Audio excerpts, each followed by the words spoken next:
So there's this guy I was in the yeshiva with, and he actually became an incredible motivational speaker, to the point that Microsoft, big Microsoft, wanted to bring him to speak at one of their conventions.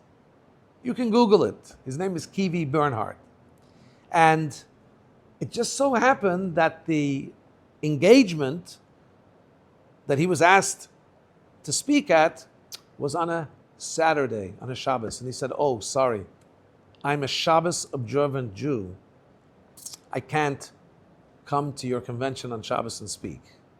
The officials at Microsoft heard that from the event organizer. They said, well, why don't you just kind of offer him double, triple the price? And Kivi said, I'm a Shabbos observant Jew. I'm not going to be able to accept this speaking engagement.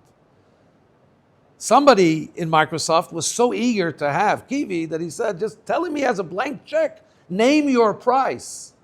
And Kivi said, I'm a Shabbos observant Jew. I don't accept speaking engagements on Shabbos. Well, Microsoft wanted him that badly that they changed that particular convention to Sunday.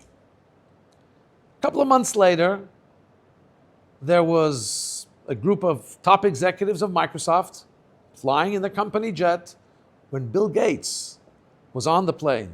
And they were telling Bill Gates the story. You know why we had to make that particular convention on Sunday? We usually have it on Saturday because there was this Jew, this Kivi, the main speaker. He didn't want to agree. We named him any price. He didn't. He said, no, I don't speak on Shabbos.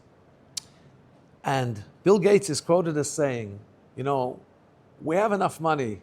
I can buy a plane. I can buy a yacht. I can buy whatever I want. But apparently, there's something I can't buy. And that's the Shabbos of a Jew. Let me ask you, do you have something that is not negotiable, that for any price in the world, you will not change that value? An ironclad value. This week's parsha is Nitzavim. The Jews stand firm, says Moshe. You are standing firm before God. Take a moment as we are about to enter into the Rosh Hashanah period and think about it. What are your values?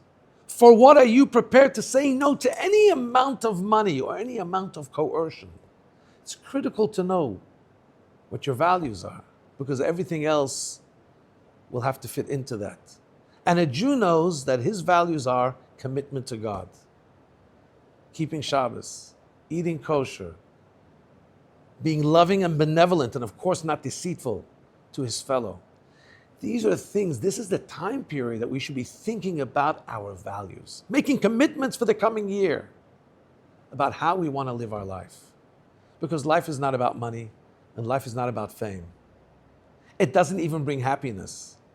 Like that famous, rich and famous movie star in Hollywood said, you know why it's good to be rich and famous? Because till you're rich and famous, you think when I'll be rich and famous, I'll be happy. Once you're rich and famous, you know that's not happiness.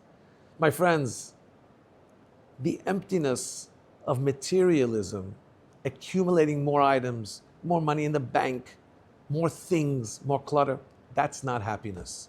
Happiness is connection to Hashem, living a life of value, living a life of family, living a life of mitzvahs, living a life of giving to others, living a life connecting to your deepest space in your soul. And you can only get there by learning Torah, by doing mitzvahs, and for the world at large, by keeping the 7 universal laws of morality, known as the 7 laws of Noach.